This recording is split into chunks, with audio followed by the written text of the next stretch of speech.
అందరికీ నమస్కారం। ఈరోజు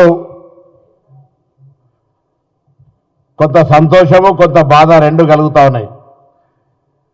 10 సంవత్సరాల అధికారంలో ఉండి బీసీలకు సంబంధించి ఎన్నడూ కూడా ప్రశ్న ఊసెత్తని వాళ్ళు రాజ్యాంగబద్ధంగా బలైన వర్గాలకు అవకాశం ఉండి రాజకీయ అధికారం ఉన్నప్పుడు న్యాయం చేయనోళ్ళు సంస్థాగతంగా బలైన వర్గాలకు అవకాశం ఇయ్యనోళ్ళు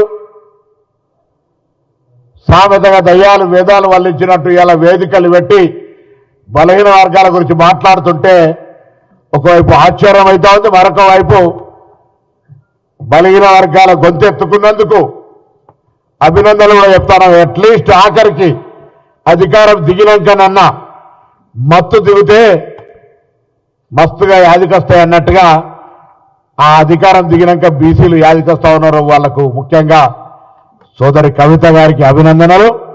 మీ పార్టీల ప్రభుత్వాన్ని అడిగే ముందు తెలంగాణ రాష్ట్ర సమితి ఎలియాస్ భారతీయ రాష్ట్ర సమితి మీ పార్టీలో ఉన్నటువంటి అధ్యక్ష పదవిని, కార్యనిర్వాహక అధ్యక్ష పదవిని, శాసనసభ పక్ష నాయకుడిని 3 పదవులలో ఒకటి ఉంచుకొని ఒకటి బీసీలకు, ఒకటి ఎస్సీలకు, ఉపసభానాయకత్వం ఒకటి మైనారిటీలకు ఇలా అవకాశం ఇచ్చి మీ నిబద్ధతను చాటుకొని ప్రభుత్వాన్ని ప్రశ్నించే అవకాశాన్ని తీసుకోమని కోరుతా ఉన్నా। సంస్థాగతంగా బలైన వర్గాలకు అవకాశం ఇయ్యరు। ప్రభుత్వం అధికారంలో ఉన్నప్పుడు బలైన వర్గాలకు మరి ఉప ముఖ్యమంత్రి పదవి ఇవ్వలే। ఉన్నటువంటి ఈటల రాజేందర్ గారిని నేను కూడా హక్కుదారునంటే మెడలు పెట్టి గెంటేసినటువంటి పరిస్థితి, అవమానపరిచి వేధించినటువంటి పరిస్థితి బలైన వర్గాలకు తెలుసు। రాజకీయంగా బలహీన వర్గాలకు సంబంధించి మీ ప్రభుత్వం అధికారంలో ఉన్నప్పుడు పేద విద్యార్థులు చదువుకునేటువంటి పిల్లల మెస్ ఛార్జీలను కూడా 2004 నుంచి 14 వరకు కాంగ్రెస్ పార్టీ అధికారంలో ఉంటే గ్రీన్ ఛానల్ ద్వారా మెస్ బిల్లులను పేమెంట్ చేసేవాళ్ళం। 2014లో మీరు అధికారంలోకి వచ్చి 2023 డిసెంబర్ దాకా 4 ఏళ్ల బకాయిలు పెట్టడం వల్ల నాణ్యత లోపించి విద్యార్థులకు ఇబ్బందులు కలిగినాయి। మళ్ళీ ప్రభుత్వాన్ని మేము కోరడమే కాదు, ప్రభుత్వం మెస్ ఛార్జీలను పెంచుతూనే మెస్ ఛార్జీలందరికీ కూడా ఆన్ టైం పేమెంట్లో చేయాలనేటువంటి నిర్ణయం తీసుకోవడం జరిగింది। అంతేకాదు ఇలా రాజకీయంగా కూడా మా దగ్గర ముఖ్యమంత్రి గారు ఒక వర్గం నుంచుంటే పార్టీ అధ్యక్ష పదవి ఒక వర్గం దగ్గర, మా పార్టీలో బలహీన వర్గాలకు ఏదైనా అన్యాయం అయితే అంతర్గతంగా ప్రజాస్వామికంగా మేము గొంతెత్తగలుగుతాం। మీ పార్టీలో స్వేచ్ఛ ఉందా? మీ పార్టీలో ఇలా మీ నాయకత్వంలో పోరాటం జరుగుతూ ఉన్నది। మీరు ముసలి కన్నీరు గార్చడానికి ఉదయం 11 గంటల కంటే నేను కరీంనగర్ నుంచి వస్తూ టీవీలో చూస్తూ ఉంటుంటే 12:30 తర్వాత వచ్చి జనం లేక మీ కళాకారుడు పాటలు పాడేదని ఆయన పేరు పాపం సపాటు కొట్టూరు అని బతిమలాడుతూ ఉన్నాడు పాపం। సంతోషం ఏదేమైనా మీరు ఇలా బీసీల గురించి మాట్లాడుతున్నారంటే బీసీలు జ్ఞాపకం వచ్చిరంటేనే బీసీల శక్తి, బీసీల ఆత్మ గౌరవం ఏ విధంగా సురుక కలిగిందో మీకు అర్థమవుతా ఉంది। మీరు మొత్తం సమగ్ర కుటుంబ సర్వే చేసిండ్రు, ఆ సమాచారాన్ని బయటపెట్టి ఏ వర్గాలు ఎంతున్నారో చెప్పి వాళ్ళకు సరైన న్యాయం చేసే ప్రణాళిక తీసుకొని ఉంటే ఇలా బీసీలు ఈ రకంగా మిమ్మల్ని ఏమనేటువంటి వాళ్ళు కాకుండే ఇలా ఆంధ్ర ముఖ్యమంత్రి కిరణ్ కుమార్ రెడ్డి గారు పేరు చెప్తున్నారు, ఆయన ఏదో సరిగైన విధంగా న్యాయస్థానాలు కోలే అని। ట్రిపుల్ టెస్ట్ కావాలి, రిజర్వేషన్లు కొనసాగాలంటే డెడికేషన్ బీసీ కమిషన్ కావాలి, రిజర్వేషన్ల సంఖ్య 34% మెయింటైన్ కావాలి, లేదా ఇంకా కావాలనుకుంటే అవన్నీ ఏం పట్టించుకోకుండా ఆనాడు స్థానిక సంస్థల ఎన్నికల్లో బీసీ రిజర్వేషన్ తగ్గించింది మీరు కాదా? ఆనాడు ఈ కవితమ్మ గొంతు ఎక్కడ పోయిందని అడుగుతా ఉన్నాం. తెలంగాణ ఉద్యమకారులు జయశంకర్ గారు కావచ్చు, కొండా లక్ష్మణ్ బాపూజీ గారు కావచ్చు, దేశిని మల్లయ్య గారు కావచ్చు, ఆల నరేంద్ర గారు కావచ్చు, అనేక మంది అంతెందుకు ఇప్పటికీ బతికున్నటువంటి శ్రీకాంతాచారి తల్లి శంకరమ్మకు ఏ గౌరవం ఇచ్చినారో ఈ సమాజం గమనిస్తలేదా? ఈ సమాజంలో మీరు బలహీన వర్గాల కొరకు ఎన్నికలప్పుడు మాత్రం తప్ప గత 10 సంవత్సరాలుగా ఎప్పుడైనా మీరు ప్రభుత్వం తరఫున బలహీన వర్గాల సంక్షేమానికి ఏమైనా కృషి చేసినారా అని అడుగుతా ఉన్నాం. ఇలా కొత్త కార్పొరేషన్లు ఏర్పాటు చేశాం. ప్రతి కార్పొరేషన్కి 50 కోట్ల నిధులు ఇచ్చినాం. కార్పొరేషన్ల ద్వారా బీసీలకు న్యాయం చేయడానికి ప్రణాళిక సిద్ధం చేసుకొని గతంలో 1 కోటి వారాలు ఆదరణ లాంటి పథకాలకు పేరు అడుగుతూ ఒక మంచి నామధేయం పెట్టి బీసీలకు న్యాయం జరగాలని మా రాహుల్ గాంధీ న్యాయ స్కీమ్ లాగా పేదలకు బలహీన వర్గాలు న్యాయం జరగాలని ఒక ఆలోచన చేస్తూ శాఖాపరంగా నిర్ణయాలు తీసుకుంటా ఉన్నాం.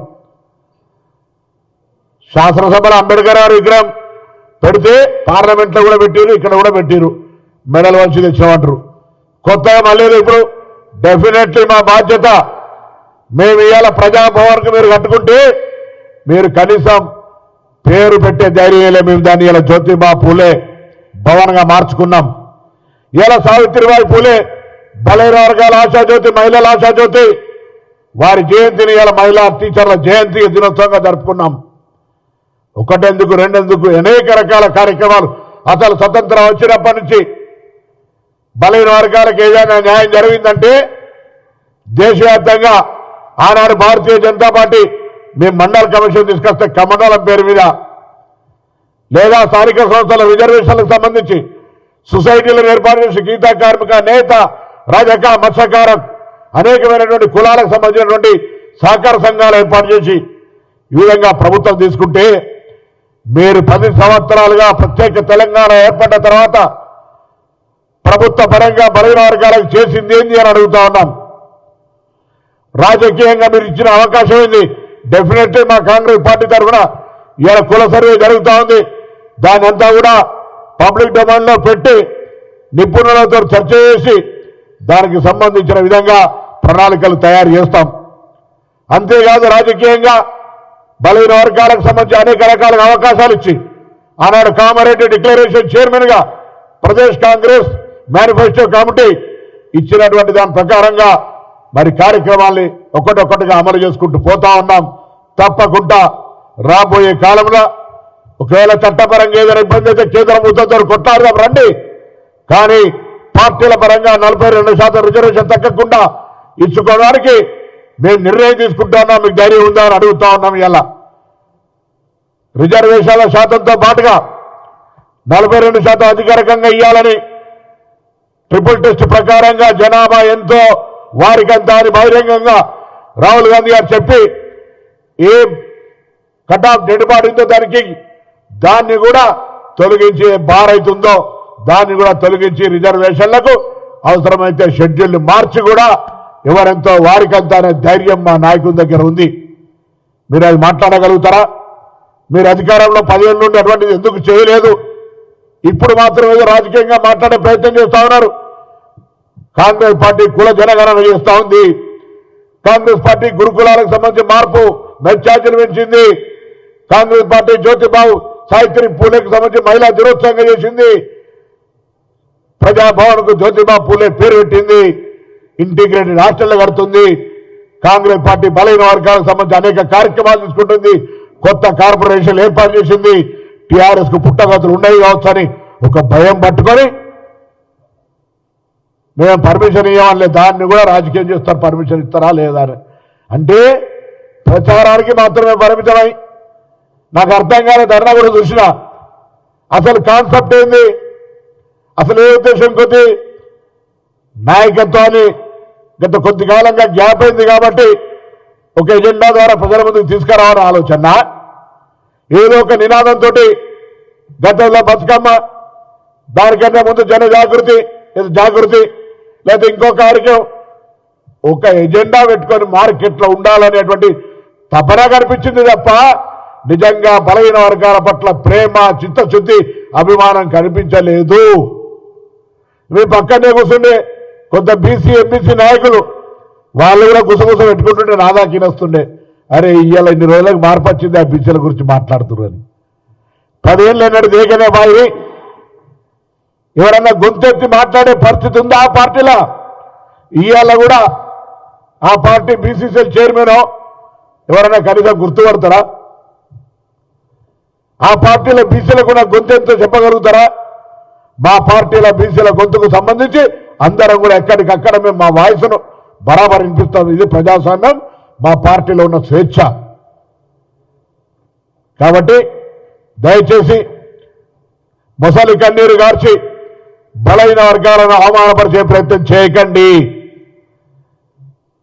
మీరు ఒకవేళ బలైన వర్గాల గురించి మాట్లాడదలుచుకుంటే సంస్థాగతంగా ఉన్న పదవులలో బలైన వర్గాలకు మీ పదవులను పంపిణీ చేసి అధికారంలో భాగస్వామ్యం ఇచ్చి, పార్టీలో భాగస్వామ్యం ఇచ్చి తదుపరి ప్రతిపక్ష పార్టీగా అధికార పట్టాన్ని డిమాండ్ చేసే హక్కునిస్తాం.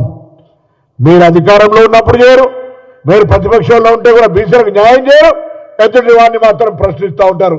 ఇది ఎక్కడి ధర్మం? ఇది ప్రజలు గమనించాలి. బలైన వర్గాలు వీళ్ళ ఉత్సవపడే పరిస్థితి లేదు. బలైన వర్గాల వారికి విజ్ఞప్తి చేస్తా ఉన్నా, ఇవాళ మీ బిడ్డ ఇక్కడ కూర్చున్నాడు బలైన వర్గాల శాఖ మంత్రిగా. ఏ కులానికైనా ఇక్కడైనా ఇబ్బంది అయితే ప్రభుత్వంలో డెఫినెట్ గా మా ముఖ్యమంత్రి గారు కానీ, ఉప ముఖ్యమంత్రి గారు కానీ, మంత్రివర్గం అంతా కూడా 100% బలైన వర్గాల పట్ల సానుకూలంగా ఉంది. కారణం Congress party its own manifesto to welfare and backward classes. బలైన వర్గాలకు న్యాయం చేయాలనేటువంటి కాంగ్రెస్ పార్టీ మేనిఫెస్టో విధానం మమ్మల్ని అందరినీ కూడా ఆ దిశలో నడిపిస్తుంది. ఇష్టాయిష్టాలతో సంబంధాలే మా ముఖ్యమంత్రి గారు అనేక సందర్భాల్లో కేబినెట్ చెప్తుండ్రి. మన ఇష్టాయిష్టాలకు సంబంధించిన అసలు అంశం ప్రస్తావనే రాదు. మన పార్టీ ఎజెండా మన నాయకుడు రాహుల్ గాంధీ గారు చెప్తా ఉన్నారు, ఏదైతే 50% బారుందో దాన్ని కూడా తొలగిస్తామని ప్రజల ముందట హైదరాబాద్ లో చెప్పినటువంటి పరిస్థితిని ఇలా కవితమ్మ గారికి యాడ్ చేస్తాను. వీలైతే అది స్వాగతించు, దానికి రాజకీయంగా సహకరించు. కేంద్రం మీద ఒత్తిడి తీసుకురావడానికి మీకు అవకాశం ఉంటే మీకున్న రాజ్యసభ సభ్యులతోటి ఆ చర్చ చేపించే ప్రయత్నం చేయండి. అంతే తప్ప రాజకీయ లబ్ధి కొరకు బీసీలను ఉపయోగించుకునే ప్రయత్నం చేస్తే చైతన్యవంతులైన బీసీలు చూస్తూ ఊరుకోరు అనే మాట కూడా ఈ సందర్భంగా సోదరి కవిత గారికి తెలియజేస్తాను. బీసీల గొంతెత్తినందుకు, బీసీల గురించి ఆలోచన చేసే సరళిని మార్చుకున్నందుకు కూడా మీకు ఈ సందర్భంగా అభినందనలు తెలియజేస్తాను.